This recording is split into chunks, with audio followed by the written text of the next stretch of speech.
Good morning, kahit di na umaga. Nagpaganda na naman. Kapaw. Ang goal ko nga pala guys ay ayusin tong higaan namin. Bubuksan ko nga pala muna tong ilaw. Sobrang dilim kasi dito sa kwarto. Oh my gosh. And guys, so inaayos ko na nga pala. Ay, hindi pa pala. Ayan nga pala guys, inaayos ko na dyan ang gulo. Ayan na nga guys, so inayos ko muna dyan yung mga unan. Ayan, inayos ko dyan yung unan ng kapatid ko. Inayos ko yung kumot. Everything. Inayos ko lahat dyan na nakakalat kasi sobrang kalat na talaga. Pati dyan sa sa taas dyan. Ayun o, tignan nyo naman. Yung gitara ko dati. Ayan nga pala guys, so kala ko tapos na pero may humabol pa. Nakita ko pa kasi nakasulok na siya dyan. Baka mamaya malaglag. Ayan nga pala guys, tapos na nga. Ayan na, tapos na nga.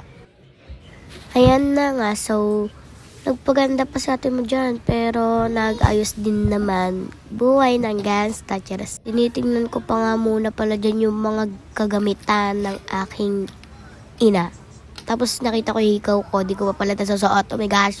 Siyempre, isusuot natin yan dahil nga 1 week na akong walang hikaw. Baka mamaya na wala dyan yung butas. Sakit kaya magpabutas guys. Naranasan ko yan. Baby pa ako, hindi ko yung naranasan. And nga pala guys, napakahirap niyang isuot. Napakahirap. Kung kayo nagsusuot niyan, masasaktan din. Oh my God. Ano nga, malapit na siya masuot. Bukutin naman, malapit na. Napakahirap nga pala niya. Sobra. Ayan nga guys, so nasuot ko na. Ayan na nga guys, pagkatapos sinuot ko na nga yung kabila dahil sobrang hirap na talaga. Ayan guys, so nasuot ko na. Sakit nga yun, tingnan yung mukha ko yun, oh my God. Nagpaganda muna bago itry yung hard hat niya.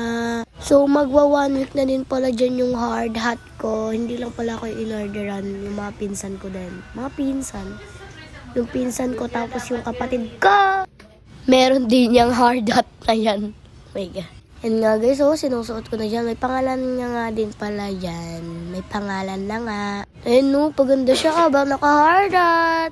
Parang di kontraktor. Sinesting ko nga pala yan guys. Kung masakit, matik, may patusok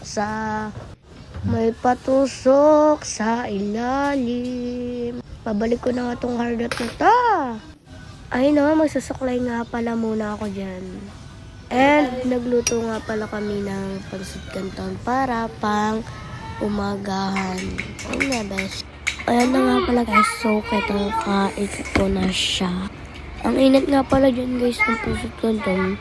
Canton talaga yun be. Ayun o, subo siya. Ayun o, nasasarapan ka Jer. Girl talaga. Ayan na nga. Ayan na. Matatapos ko na nga pala dyang ubusin. By the way, ito yung mga account ko guys. So please follow.